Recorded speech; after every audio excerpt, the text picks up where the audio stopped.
దక్షిణాఫ్రికాతో జరిగిన వన్డే సిరీస్ను టీమిండియా 2-1 తేడాతో కైవసం చేసుకుంది.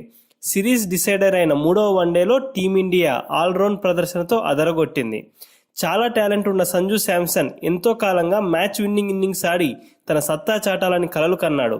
ఆ కలను నిజం చేసుకుంటూ ఈరోజు మ్యాచ్లో మిగతా బ్యాట్స్మెన్ విఫలమైన చోట తాను సెంచరీ సాధించి ఈరోజు మ్యాచ్కు సూపర్ స్టార్గా మారాడు. ఎన్నో ఏళ్ల కష్టానికి ఈరోజు ఫలితాన్ని చూశాడు. ఎన్నో విమర్శలకు సమాధానం ఇచ్చాడు. అలానే ఈ మ్యాచ్లో తెలుగు ఆటగాడు తిలక్ వర్మ కూడా అద్భుతంగా ఆడాడు.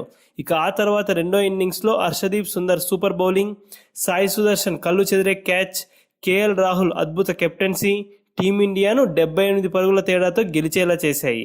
గత ఏడాది రాహుల్ కెప్టెన్సీలో దక్షిణాఫ్రికా గడ్డపై వన్డే సిరీస్ కోల్పోయిన టీమిండియా ఈసారి వన్డే సిరీస్ సొంతం చేసుకుని రివెంజ్ తీర్చుకుంది. అంతేకాకుండా వన్డే చరిత్రలో దక్షిణాఫ్రికా గడ్డపై వన్డే సిరీస్ గెలిపించిన రెండవ కెప్టెన్గా కేఎల్ రాహుల్ సరికొత్త చరిత్ర సృష్టించాడు. 1992 నుండి ఇప్పటి వరకు టీమిండియా 2 సార్లు వన్డే సిరీస్ గెలిచింది. 2018లో మొదటిసారి వన్డే సిరీస్ గెలవగా మళ్లీ రాహుల్ నాయకత్వంలో ఈ సిరీస్ గెలవడం గమనార్హం. కొన్నిసార్లు గాయాలు జీవిత పాఠాలు నేర్పుతాయి. గాయం నుండి కోలుకొని వచ్చాక కేఎల్ రాహుల్లో కూడా చాలా పరిణితి కనబడుతోంది. ముఖ్యంగా కెప్టెన్గా ఈరోజు అతడు వ్యవహరించిన తీరు అద్భుతం. ఎక్కడా అరుపులు లేవు, ఓవర్ యాక్షన్ లేదు, డ్రామా లేదు. ప్యూర్ డెడికేషన్తో ఒక క్లాస్ కెప్టెన్గా కేఎల్ రాహుల్ అదరగొట్టాడు. పాండ్యా లాగా ఎక్కడా ఓవర్ చేయకుండా, డ్రామా చేయకుండా, ఊరికే అరవకుండా అద్భుతంగా ఫీల్డ్ సెటప్ చేసి చక్కటి సలహాలు ఇస్తూ డిఆర్ఎస్లను కూడా చాలా తెలివిగా వాడుకొని టీమిండియాకు ఫ్యూచర్ కెప్టెన్ తానే అనే సంకేతాలు గట్టిగా ఇచ్చాడు. ఈరోజు మ్యాచ్లో సంజు బ్యాటింగ్ నచ్చినట్లయితే వీడియో లైక్ చేయండి. కేఎల్ రాహుల్, పాండ్యాలలో ఎవరు టీమిండియా ఫ్యూచర్ కెప్టెన్ అయితే బాగుంటుందో కమెంట్ చేయండి.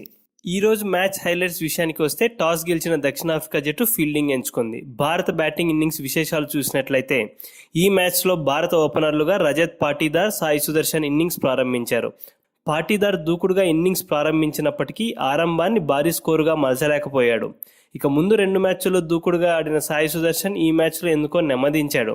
ఆవేశంతో బ్యాటింగ్ చేసిన పాటీదార్ భారత స్కోరు 34 పరుగుల వద్ద ఉండగా 22 పరుగులు మాత్రమే చేసి అవుట్ అయిపోయాడు. ఇక సాయి సుదర్శన్ కేవలం 10 పరుగులు మాత్రమే చేసి పెవిలియన్ బాట పట్టాడు. 1 డౌన్లో బ్యాటింగ్ చేయడానికి వచ్చిన సంజు శాంసన్ ఈ మ్యాచ్లో తనకు దక్కిన అవకాశాన్ని సద్వినియోగం చేసుకున్నాడు.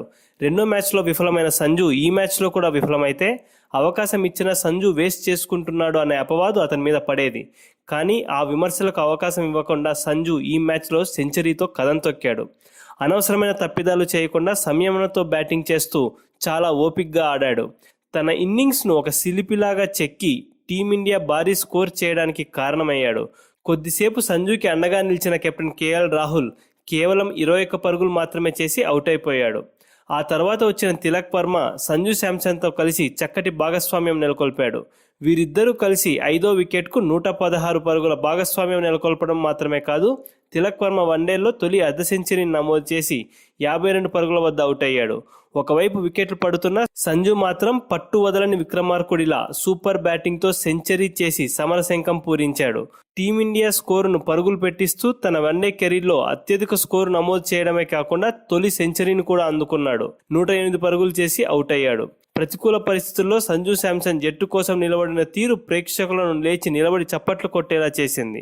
సంజు అవుట్ అయిన తర్వాత రింకు సింగ్ దక్షిణాఫ్రికా బౌలర్లపై ఎదురుదాడి చేసి భారత జట్టు 296 పరుగుల భారీ స్కోరు సాధించడంలో కీలక పాత్ర పోషించాడు. అతడికి వాషింగ్టన్ సుందర్ కొద్దిగా సహకారం అందించాడు.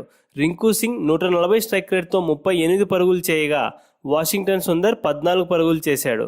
సౌత్ ఆఫ్రికా బౌలర్లలో బ్యూరోన్ హెన్రిక్స్ 3 వికెట్లు తీయగా బర్గర్ 2 వికెట్లు, lizard Williams, Mulder, Keshav Maharaj తలా 1 వికెట్ దక్కించుకున్నారు. 297 పరుగుల భారీ లక్ష్యాన్ని ఛేదించడానికి బరిలోకి దిగిన దక్షిణాఫ్రికాకు ఆ జట్టు ఓపెనర్ రెండో వన్డే సూపర్ స్టార్ జార్జ్ మరోసారి సూపర్ బ్యాటింగ్తో 81 పరుగులు చేసి ఆకట్టుకున్నాడు. మరొక opener Reeza Henriques 19 పరుగులకు, 1 down batsmen వాండర్ డుస్సెన్ 2 పరుగులు మాత్రమే చేసి అవుటై తీవ్రంగా నిరాశపరిచారు. అయితే కెప్టెన్ మర్కరం మాత్రం 36 పరుగులు చేసి జార్జికి అండగా నిలిచాడు. వీళ్ళిద్దరూ అద్భుతంగా ఆడి 50 పరుగులకు పైగా భాగస్వామ్యం నెలకొల్పారు. అయితే మార్కరంను సుందర్ అవుట్ చేయడం, ఆ తర్వాత కొద్దిసేపటికే ఓపెనర్ జార్జ్ని హర్షదీప్ డిఆర్ఎస్ తీసుకొని మరీ ఎల్బీడబ్ల్యూగా పెవిలియన్ చేర్చడంతో టీమిండియా మ్యాచ్పై పట్టు బిగించింది. ఈ మ్యాచ్లో బౌలర్లు చాలా క్రమశిక్షణతో బౌలింగ్ చేసి ఆకట్టుకున్నారు. ముఖ్యంగా హర్షదీప్ సింగ్ సుందర్ మంచి ఎకానమీతో బౌలింగ్ చేయడమే కాకుండా కీలక సమయాల్లో వికెట్లు పడగొట్టి దక్షిణాఫ్రికా నడ్డి విరిచారు.